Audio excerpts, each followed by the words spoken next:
All right, welcome back to the Forfeit Fatherhood podcast, a podcast for fathers by fathers, where we talk about the four pillars of fatherhood, which are faith, family, finance, and fitness.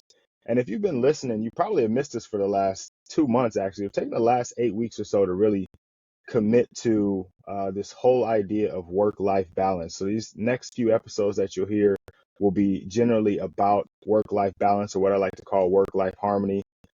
And it wouldn't make sense for me to come back and just talk to you by myself. I brought a guest along with me so that you guys get to hear from someone other than me. I know that gets stale sometimes. So my guest today is Cam Thompson. Cam, how you doing today, brother? Great, sir. How are you? I'm fantastic. I'm fantastic. So I'm excited to have you here. I'm excited to kind of hear a little bit about your fatherhood story. But before we get into that, I want you tell us a bit about yourself. Yeah, so I grew up an only child. My parents divorced when I was 4 years old, and my dad raised me actually, which is kind of uncommon. But I grew up with my dad. I was still able to see my mom, every week due to the visitation stuff. But it was mostly my dad who raised me. And as I grew up, and as I had this lens of life through just being raised by a single father. But now I'm married. I have, three kids and one on the way. And actually, I just got out of the Navy just over a year ago or so. I spent 10 years in the Navy. And that's when we started having kids and dealing with a lot of deployments and time away from home. So I was able to get out of the Navy. I transitioned into a job that I'm pretty much gone for a week at a time. I'm still kind of working long distance. So I don't have a typical, 9 to 5 kind of setup. So that's really stretched me in a lot of ways, both with, growing up as a only child. Now I'm trying to manage work-life balance. I'm trying to manage a lot of, the sibling dynamics, growing up with pretty much without a healthy marriage lifestyle. I'm trying to figure that out now as well. And I've been married just about 9 years now, and I think we've kind of come over that hill. We're starting to make some good progress with each other, and yeah, I was excited to share kind of the things that I've learned through my uncommon situations. Yeah, Uh, you definitely have a unique outlook, and I'm excited to hear how you're navigating that. I know this is a mhm. fatherhood podcast, but I don't want to skip past that marriage part. You guys have been together for 9 years, and I think a lot of people think when you get married, like it's all fun and games, like you're married and everything is great, but it does take some time to like hit your stride and like figure out, who you two are in a marriage. And I think a lot of times kids complicate that. A lot of people get married right away and then have kids, and then that whole dynamic is weird because you're going from being a single person to a married person, but then also a father or a mother, and that complicates things a little bit. So I don't want to scoot past that. You're hitting your stride after year 9, and I'm sure it was happening along the way, but I just wanted to point that out, that it's for guys that are newlyweds or newly married and new fathers. It gets better, fellas. Just hold on tight. Yeah, and it was a unique situation as well with us because we got married, and then probably 6 months after we got married, my wife had a cancer scare with Oh wow. her ovaries. So we went in, we did she had a exploratory procedure done, totally different topic, but she was healed. The imagery and everything showed tumors, and when the doctor went in, there were no tumors. They were gone. So that's like a miracle in and of itself. But we started our Yeah. marriage with her, you know, recovering from this massive surgery, and then 2 months after that, we get pregnant. Wow. So we're newlyweds. We had only really had 6 months with each other before all this complication started. So we've had to Okay. like stretch that, getting to know each other and getting used to being married with a lot of different things. Yeah. Yeah. All right. So how old is your oldest then? 7. 7. Okay. So you got a 7-year-old. At that time, you're still in the Navy. Um, and so what does life look like? Well, first of all, for those that aren't, there's a lot of guys that are listening that are obviously in the service, but for guys that aren't in the service, what is a typical day for you around that time? Around that time, it was like a typical 9 to 5. Sometimes I would go in during the daytime. Sometimes I would go in to the nighttime. Specifically for pilots, we live and die by the flight schedule, and the flight schedule doesn't typically come out until 4 or 5 o'clock the afternoon prior. So I don't know what I'm doing. I don't know if I have to wake up at 5 a.m. or if I have all morning and have to go fly until midnight, until the day prior, which is kind of difficult. But for the most part, we're always training and working up to do deployments. So through the military, unless you're on a shore tour, you're always counting down to when you're leaving for a long time. And that was difficult. After my first daughter was born, I had my 10 back then it was 10 days, but I had 10 days of paternity leave. And then on day 11, I was on a plane to Korea Oh, wow. for just over 6 months. Wow. Wow. Yeah. So, whoa. I that is definitely different than my experience. Like if you've heard, I left my job because I was having a kid, and you're having a Right. kid and having to leave the country. What was that like? What's that? What like how do you manage that? How do you navigate that? That was incredibly difficult. That set a mental health journey of mine, um, in progress, because I started to base my worth on the time I was able to spend at home, and when I did not have that time, I felt like a failure. I felt like I was leaving my wife. I felt like I was leaving my newly born daughter, and I felt like I was abandoning them. And the amount that I was missing. The first 6 months of life are just, they're amazing with a baby, Hmm. and I missed all that, and I was experiencing it through videos that I was getting sent, on my phone. It was incredibly difficult. So I had So, to go through this. Sorry, go ahead. no, no, no, please, please. So I had to, it took several years, but I had to go through this process of forgiving myself, um, and believing God is creating me as a good father. He works through me to be a good father, and that my absence, whether it's deployments, after birth, or whether it's now the weeks that I leave for work, that God is providing my kids in my absence, and that was really, um, groundbreaking for me. Yeah, and that's actually where I was going to go with it. I was going to ask you, how did you deal with that, or how did you overcome that, or are you still working through it?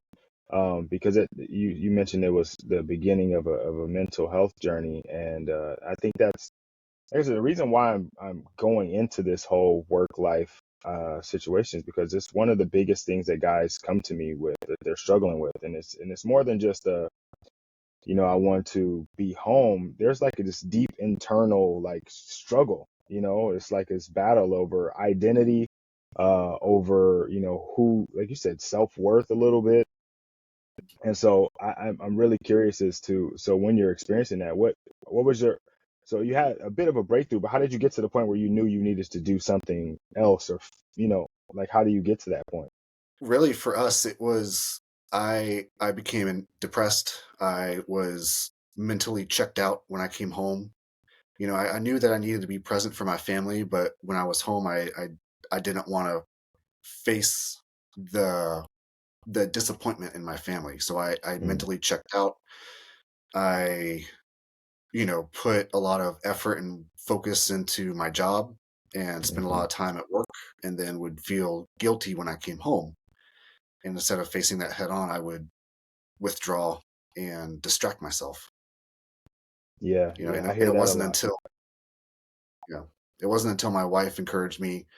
Not only did, we go through marriage counseling at that point, but she also encouraged me to go through some sort of, um, you know, individual counseling myself. And that's where I was led to the forgiveness and the inner healing, and the where my worth is coming from. Yeah, yeah.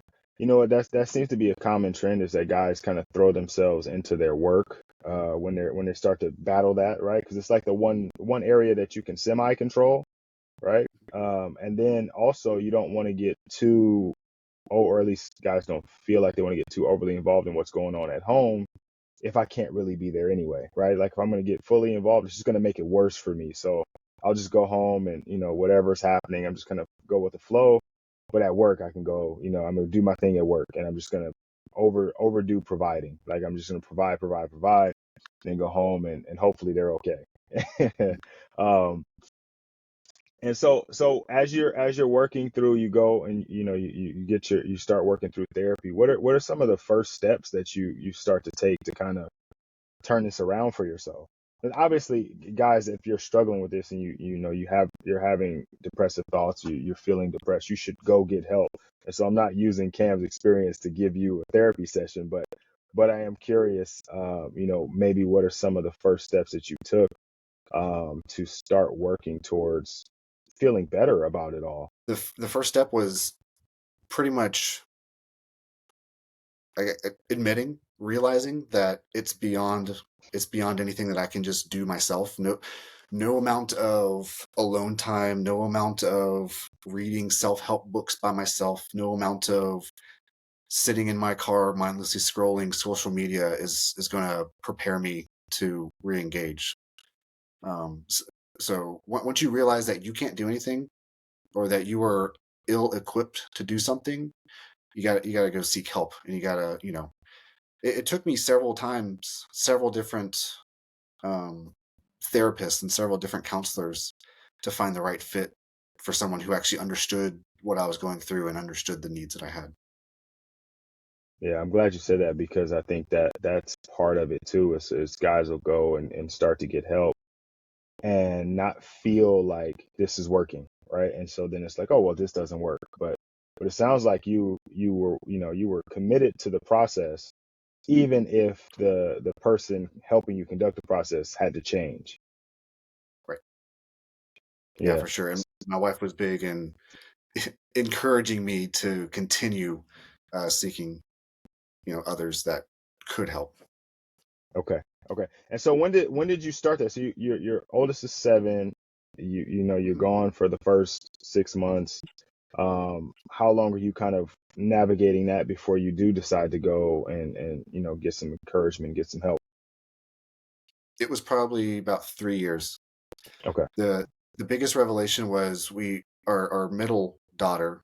She was born in 2018, so she's 5, about to be 6, and it was my complete um, lack of engagement with her. I just wasn't nearly as engaged through the pregnancy. I mean, I was also on a second deployment through the pregnancy, but when I came home, I wasn't engaged. I wasn't, willing to help out. I was getting angry at the amount of stuff I had to do for the family. And it was that guilt staring me in the face, and I couldn't deal with it. So that's at that point, my wife had reached out to someone and said, "Hey, Yeah, wives, I mean, they're a superpower. When you have the right woman in your life, man, they definitely help, put you on path. They're here to be a helpmeet, but sometimes they actually help you meet the help. And whether yeah, you want to or not, right? Like, cause we'll go kicking and screaming, or we'll be like, yeah, all right, whatever, just to get you to stop nagging me, I'm gonna go. And then before you know it, you're like, all right, this is actually working. I like this stuff. Um, and then I think too, you start to realize that like how fulfilling life could actually be when you oh yeah, are enjoying both parts of it, right? When you're doing what you need to do in your career, but you're also fulfilled at home. Life is so much sweeter. Like the lights are brighter. You know what I mean? Um, so you start working on yourself and improving yourself. And that's 2018 when it started. yeah, around there." Okay. Are you still in therapy now? No, not currently. Okay. Okay. All right, so you go to therapy, you start working on yourself, you start to find a better balance, more harmony in work and life. Were there any strategies that you kind of employed to start to feel a little better about it? Or was it just being able to go and express yourself? Going and expressing myself and realizing that I wasn't the only one dealing with this stuff. I wasn't the only, father who felt disconnected to his kids for reasons beyond his control. Once I realized that there were other guys who were feeling the same thing, um, that made me feel a lot less hopeless. It made me feel like there was hope. There was some sort of better side to look forward to. Um, and then yeah, it was honestly, it was a lot of forgiveness. It was forgiveness of myself, forgiveness of the the ways that my upbringing had affected me, and the way that my parents had hurt me.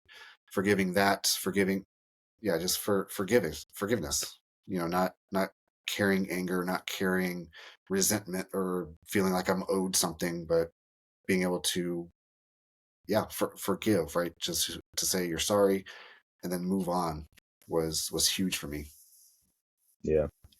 So you're in the military for another 4 years after that, or after that Mhm. point. So you're still kind of still on that same schedule of not necessarily knowing what's going to happen tomorrow, but then also preparing to be away for some time. That alone has got to be stressful. Let me just say that. Like if I like, because right now I pretty much every Sunday I pretty much plan out my schedule, like everything on my calendar. Like I do a time diary, and I put everything on the calendar, right? So I know exactly what I'm going to do every day, which helps me mentally really focus on each thing individually. Like everything gets its own dedicated time. I can't imagine right now somebody being like, well, the schedule's completely blank until about 5 p.m. and then you're going to just figure it out after that. That would drive me insane right now.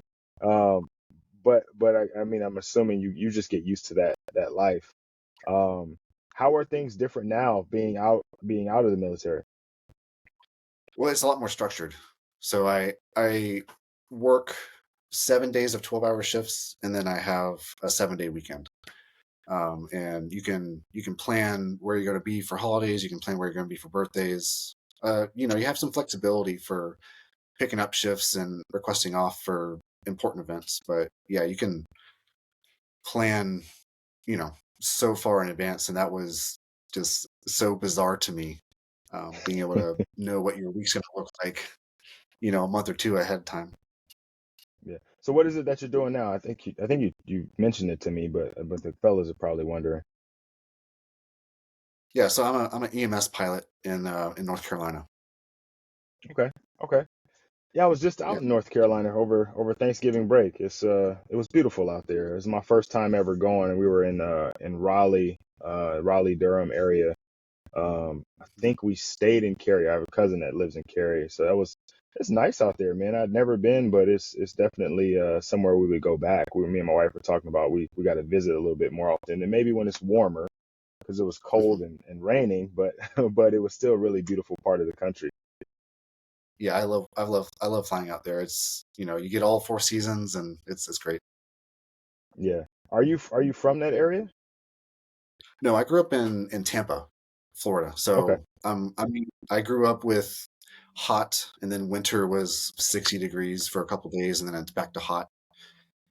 So I appreciate being close to mountains, being around the occasional snow. Yeah. I find myself really enjoying that. Yeah. Yeah. I'm in Southern California, and it's 70 right now, or it'll be 70 today. It was like 45 this morning. It's just weird. You have to wear several layers of clothes and gradually take them off as the day goes on.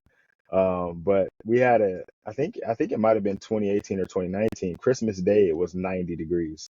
Wow. So so we don't get any real winter. The best we can get is rain, and if you live where I live, you can get to the snow in about an hour or so. So that's cool. But it was nice to see the leaves changing and things like that out there. It was really cool.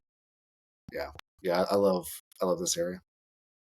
What's up, fellas? Hey, are you ready to supercharge your journey to becoming the best version of yourself?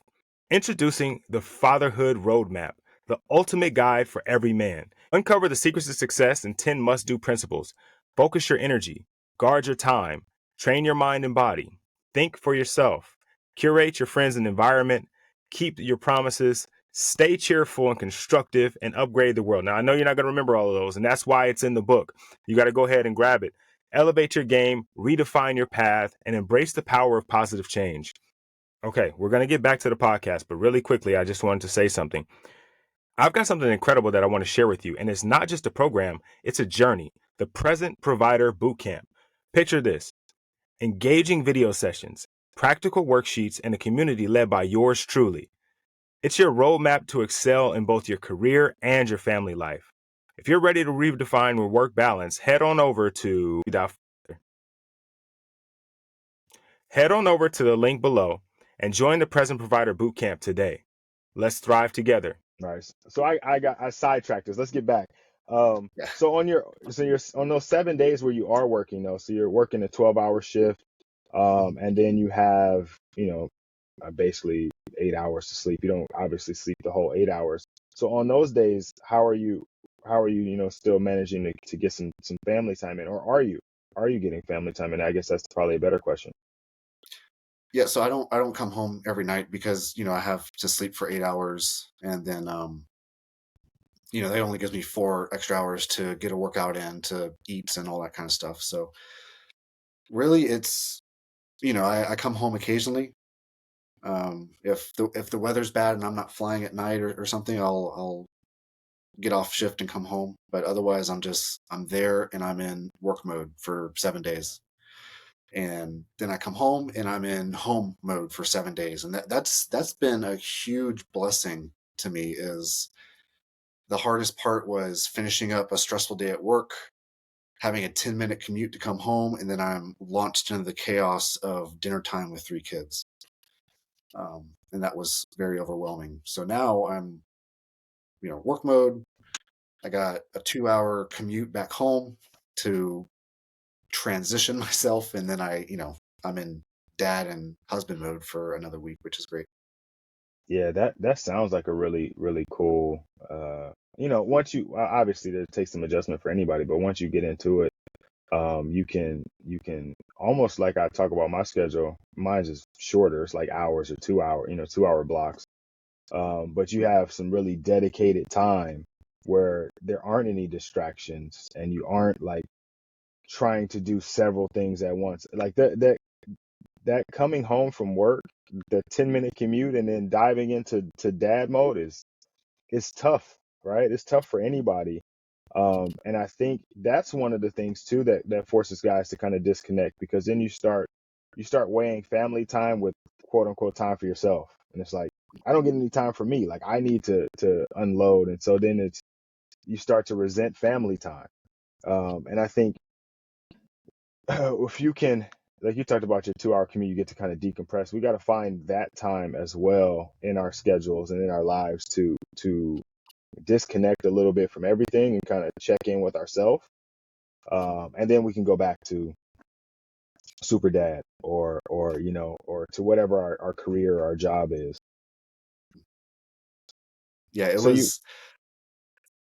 Sorry, go for it. I was in 2020. I signed up to run a marathon just so that I would have these very long training runs to go on. I had an excuse to like get away and get quiet for an hour or two every couple of days, and that was, that it helped. It helped, but I needed a reason to do it.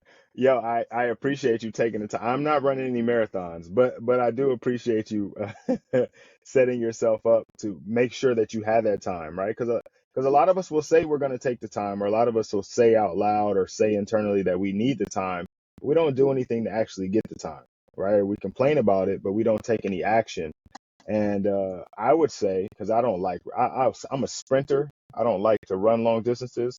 So I would never put a marathon on my schedule to get that time. But I do appreciate the idea. And that's a really good thing. I think even if it's a hobby, right? Because some people run for hobby. Even if you have a hobby that you put on your schedule that you're making sure that you're taking time for, I think it pays huge dividends. Not only like in your particular instance, there's some cardiovascular, there's some physical fitness, there's some mental clarity that you're getting while you're out on the road, running. But I think we all have to have some kind of outlet where we can blow off steam, as they used to say, and kind of get like you say, get quiet and spend time with yourself. I think that enriches our ability to be an employee or a boss. It also enriches our ability to be a husband and a father because we're a purer version of ourselves. We're not so clouded with all the other stuff that life comes with. Yeah. Now I did do that with I talked with my wife about it, and we both agreed that that was a good goal for me to achieve, and she understood that it was going to be a little bit more time for me away from home, but she was on board with that. So I communicated that with her, and I think that's important to make sure that you have the family agreement before you take on something like that. Yeah, 100%, 100%. And I think a lot of things like your family is going to be affected, right? Like, and I think that's the tough part about the whole work-life balance thing is like we talk about trying to balance the two things, but your work affects your life. There's no way around it, right? Like there's only so many hours in a day, and those hours bleed, so you can't separate the two. And taking time for yourself kind of works into that too. So you have to negotiate with the other people involved, right? Talking to your wife and letting her know, hey, I'm, or having that conversation and figuring out like, hey, I'm going to spend a little bit more time allows her to, maybe plan out her day and her schedule a little bit differently. And then, how you're going to feel. And so you're going to be, maybe able to say, after this 2 hour run, I don't know what I'm going to be. I'm going to be wiped out. Like, I don't know how useful I'm going to be, but when I get back, I'm going to do everything that I can to whatever level of ability I have left. And she can expect that as opposed to expecting you to be coming in, guns blazing, wrestling kids and attacking the to-do list and not like, yeah, that's not gonna happen. I'm definitely not going up on the roof to put up Christmas lights today. I ran for 2 hours. Like I'm not climbing any ladders today. But I think that understanding helps with the marriage part of it, which is huge. In parenting in general, I think, and you talked about a little bit, like that relationship between your parents has a huge impact on the kids, right? Whether you see it in the moment or not, like the way your kids see you interact with your wife is huge for them, Yes. right? Especially having daughters, right? Because they're seeing how a man treats a woman or how a man shows up in a relationship, or they're getting that experience. And I think a lot of times we think that there's some separation between husband and wife and mom and dad, but there isn't. There's that crossover for kids. They don't know the difference until they get older. Like for kids, everything is all connected.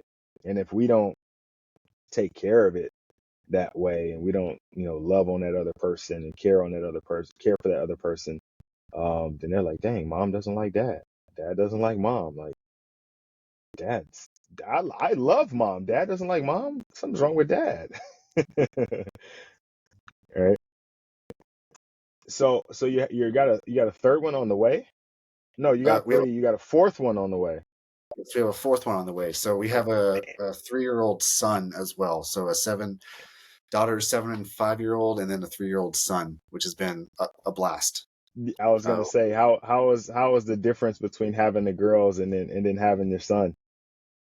so the oldest girl, she's kind of our honorary firstborn son because she's so physical. She's so she's just like all out there. She has no problems digging in dirt and climbing on like she's an active little girl. So we already kind of had experience with that. Um, but the son, he just takes it to a whole nother level. That's what I hear, man. I got two girls, and they want to wrestle, they want to play, they want to, they play sports, and so they're a little physical, but they're super girly at the same time. And all my friends with boys, and they come over to the house. It's like, yo, can you tie him up? Like, he's climbing all on my couch. Like, yeah, I mean, we don't stand on the couch, man. Get down. Like, climbing up the stairs and sliding down backwards. I'm like, yo, can you get your son? Yep, he is. Yeah, he is just he's always climbing, getting into stuff, destroying stuff. It's easy to get angry with him, in the moment, but you realize that he's just a boy trying to do boy stuff, and Yeah, he just laughs. You know, yeah. So baby number four, do you know boy or girl yet? we don't. No. No, Are you guys going to find out, or are you like just wait until no, we're until Yeah, we're waiting. Oh man, just a surprise baby. Yeah. Did you do that So with the other three?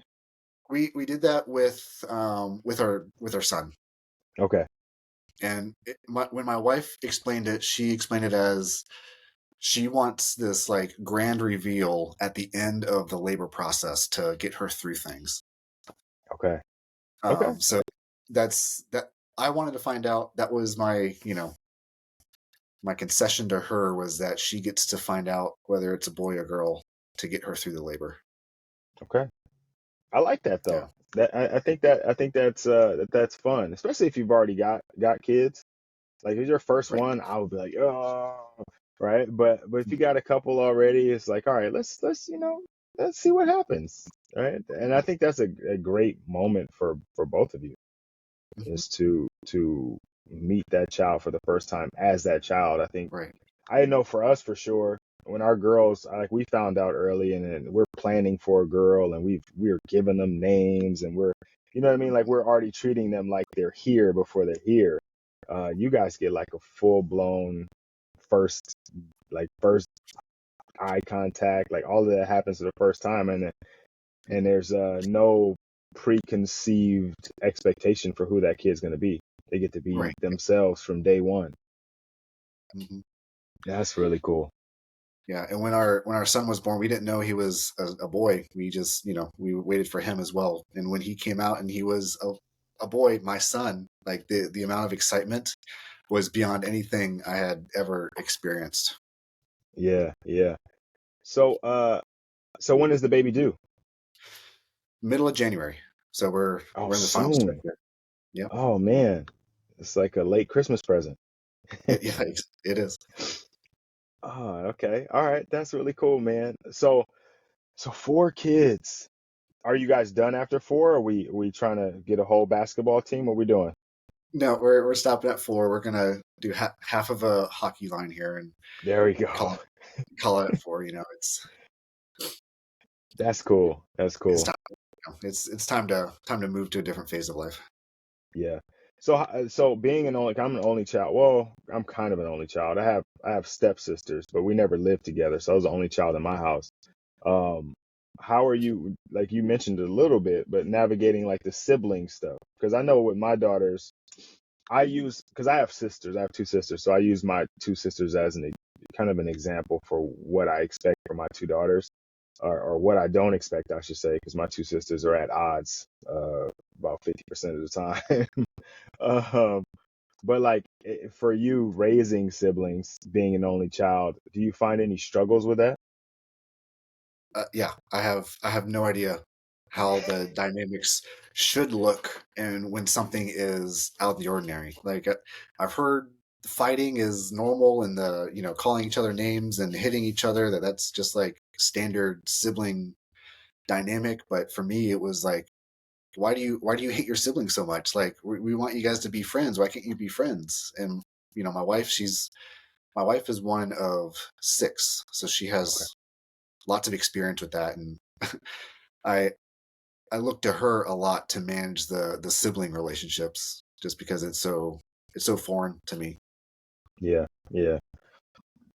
Mine was like I, I I always tell my girls, or I try to tell my girls, and this is something I tell my sisters is like at the end of the day, you two are the only like when mommy and daddy are gone, it's just gonna be you two together. So like you've got to depend on each other. So all the bickering and back and forth stuff, and they really just started doing that now that my oldest is a middle schooler. She's got like a little bit of an attitude now. Um, so now they get into like little arguments, and then after they're finished, I'm like, okay, all right, so now who won? Like who won this whole Right. argument? Like what happened? Because you guys went back and forth for like 5 or 6 minutes just saying the same thing back and forth to each other, but you guys are both mad. Like nobody walked away from this happy. So what are we doing? And they get and then they get mad at me like because I'm the voice of reason. Like what? I never had any issue with my sisters. I don't think we ever argued. I think we've only argued as adults, and that was just about something about our parents. But I don't think we ever argued as kids. We always had fun together, and I'm like, I know that's not realistic, and it's probably just because I didn't spend all my time with them. Like if we were together every day, we probably for sure would have argued. Um, but I want for my daughters like to have that long lasting relationship, and so I'm always confused. Like, why are you wasting time arguing? Like you literally have your best friend that lives with you. Yeah, Yeah, like you want to go outside and play catch, you can go outside and play catch. I had to go and like knock on doors and hope somebody was home. Like if I want to play basketball, I'm playing by myself. Like you guys have built-in friends. Like what is the problem? right. Yeah, So, something else that I learned to do was, each kid is different, and they receive love differently, and they, express love differently. So when I was intentional with, you know, individually addressing each kid in their own individual way, that really helped a lot. With, particularly with my bond with them, was yeah, understanding that each of them are different, so you got to show them love differently. yeah. Do you take any like specific just kind of staying on that? Do you take any specific like one-on-one time where you just do something with just one of them? Like maybe you and your older daughter go do something together that you two are interested in, separate from the other two?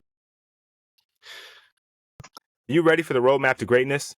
Head over to www.forfeitfatherhood.com and grab your copy today. I could be better with being more intentional with that, but it's an opportunity thing right now. Yeah, It's, hey, I need to run up to the grocery store real quick. Uh, you know, who wants to come with me? And then I pick only one, and then we have a little bit of intentional time. But I do intend to, do more one-on-one dates, particularly with my daughters. I want to take them out on dates and make sure I'm, treating them, you know, treating them well, and showing them how they should be treated. I want to go out with my son and do manly stuff, do stuff outside, and do, cool stuff. yeah. But it is just the phase we're in right now. Yeah, yeah, yeah. No, I mean there's no rush to it. I was just wondering because it's something that I started doing because I have two girls and they're 2 years apart, but they act like they're the same age. We do a lot of stuff with them. Like they both play the same sports and they play the same instruments and they for the longest time went to the same school. So pretty much everything. Like my mom has this thing where she can't buy one of them a gift without the other. So like they're both getting gifts on each other's birthdays and it's like they're two separate people though, and so I've been trying to make sure that I get individual time with them, even though they like the same things, like just individually with you doing that thing, right? As opposed to, I know you guys both want to go to whatever favorite restaurant, but I'm only taking one of you, and it's not Mhm. personal, but it's her day, and we're just gonna go spend time together and do whatever it is she likes. I think that is definitely really, really helpful, especially as my girls get older. Like I said, I have a middle schooler. So I really got to, make sure that connection is strong because she's getting introduced to the world more and more every day. She's clawing at trying to get a phone. And I know that that's going to mean she's going to try to get on social media. And all of her friends have had phones since like the third or fourth grade. So I've been fighting this battle for some time. But she's becoming more and more convincing every day. And so I got to make sure that, when that does happen, that our relationship is strong. And so that if something comes up or anything happens, she's, willing to talk to me about it and I can be there and be supportive and be the dad that I want to be. So you got some time, man. No rush into it, but it's definitely Yeah. something that I think is helpful for all of us to try to take part in. hmm Yeah. The big, I want my kids to grow up knowing like their worth and their love. Hmm. You better go back to bed. Sorry. Go back No, to that's bed, bud. fine. I want to say hi for him. Go back to bed, buddy. Okay. All right. That's all right. Hey, Nap it's time. it's a fatherhood podcast. It wouldn't be right if a kid didn't show up. All right. Is it nap time you said? Yeah, for the Ye- youngest one, Yeah. Yeah. yeah. I was talking to a buddy of mine the other day and he's like, it's amazing how kids during nap time they become like philosophers or hey, they've got all this great stuff to tell you. or they don't want any water all day, but when it's time to go to bed, they're like, oh, I'm so thirsty, I'm so hungry. Yep. I'm like, hey, dude, you've been eating and drinking all day. Like, you go to sleep. Mhm. Yep. They need that specific cup that's in the kitchen, and they need the specific water that's from this sink. And yeah, it's Yeah. They're amazing, man. That makes it all worth it though, because someday they're not going to want to do that stuff, right? They're gonna lock the door, close the door, and go to sleep on their own without you. So yeah. we gotta You're gonna, drink in all the moments. yep, and you're gonna miss the days of negotiating for bedtime, and yeah. Oh man. All right, so I do have a couple more questions for you, and before we wrap it up, and I know you're a busy dad, right? We're all busy dads, so I know you got some things to go do. Um, this is a fatherhood podcast, and obviously this is probably one of the most important things that I think we all have to discover for ourselves. And I've asked this question a lot, and I've gotten a lot of different answers. And it's probably because fatherhood is bigger than one word. But I do want to know, what's fatherhood mean to you? So fatherhood, it's you are the example that your kids are going to be looking up to. So fatherhood, you are the man that your girls are going to be looking for in a husband when they grow up. You are the man that your son is going to be, you know, basing his identity off of, and what manhood looks like to him. So showing them how you treat your wife, how you treat them, how you handle conflict, how you handle um, hard situations, right? That will dictate how they grow up and what they look for as adults. Um, so setting them up for success and building this image of what a godly man looks like, what a good father looks like, what a wise role model looks like, for your kids is what I think it is. Yeah, yeah. I can't argue with any of that, man. It's definitely being that role model, being an example, being the ideal man, right? This is your opportunity, right? If no other opportunity, this is your opportunity to be the shining example, the knight in shining armor, and all that stuff too. Um, I had a second question for you, and it's actually a two-part question. So you have the floor right now. We're on the podcast, but right now it's your podcast, and you get to share with the fellas who are listening. If you had one thing that you wanted them all to know, what would that be? Be aware of where your identity is coming from. Like where is your worth coming from, and where is your identity coming from? If you are putting all of your effort into work, for me, like it was really common among Navy pilots to have that as the identity. That's where people get their worth from. That's the pride people take in themselves, is I am a Navy pilot. But they would go home and they would be a Navy pilot at home, and Mm, that doesn't translate well. So knowing where your identity is, whether it's faith based, whether it's you're a son of God, you're a mentor that God works through, or you're a husband, or you're a father. mhm. That's where you're going to put your effort. That's where you're going to focus on being the best you can be. Um, in my opinion, it's all about, where do you find your worth, and what do you identify as? Are you, whatever your job title is, or are you a father? Are you a husband? And that will dictate where you, like I said, put your emphasis towards, constantly try to improve in, and base all of your life decisions off of. Yeah, I like that. I like that. Okay. So that was a pretty good episode, man. Let's say you get a second time to come on. And this one, though, it's a little different. Not everybody's going to get to hear it. Actually, it's going to come out end of January, so four people get to hear it. Okay. And those are your kids. What do you want them to hear? So obviously the big thing, like, I love my kids. I want to be there for my kids. Everything I do in life is for my family. So like I focus on working out a lot, but my workouts are based on longevity. My big workouts are based on being around for my kids, picking up my grandkids, right? Being able to stay strong for them, being able to like chase them around the yard and not have to, you know, Yeah. take a moment to rest. Like I base all of that. I base my career there. There's been I don't know if there's a shift or if it's just the people who I'm among, but it seems like there's been a shift in fathers and guys where they're giving up their jobs, they're giving up their careers to spend more time at home, Hmm. and that encourages me. That I love that because that shows their kids that's that their children are the legacy they want to leave. Hmm. So if I can tell my kids anything, it's that like I'm trying to do everything in life to set them up for a successful life and a loving environment.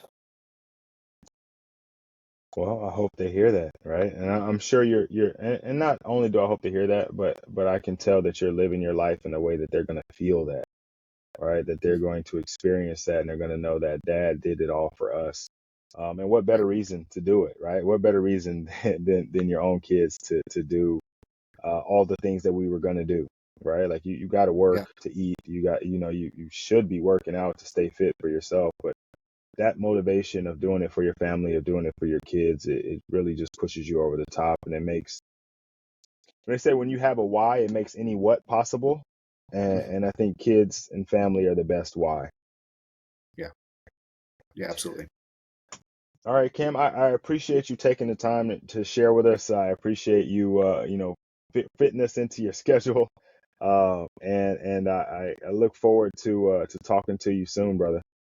Yeah. Sounds good. Yeah, Rod, you're doing a great job. I love the content you're posting on your pages. It's encouraging to a lot of men. It was encouraging to me to see all this stuff come up. So you're doing a great job. Fill those social media feeds up with this kind of content is what we need. We don't need that doom scrolling stuff. We need encouraging stuff for guys to to see other men doing the thing and I appreciate you.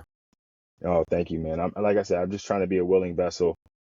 Just trying to shed light on something I think is super important. Like I said, fatherhood, I feel like is my purpose. Like I was born to be a father to my children, and when you love something as much as I love being a father to my kids, you share it with the world, and that's Yeah, what I'm trying to do.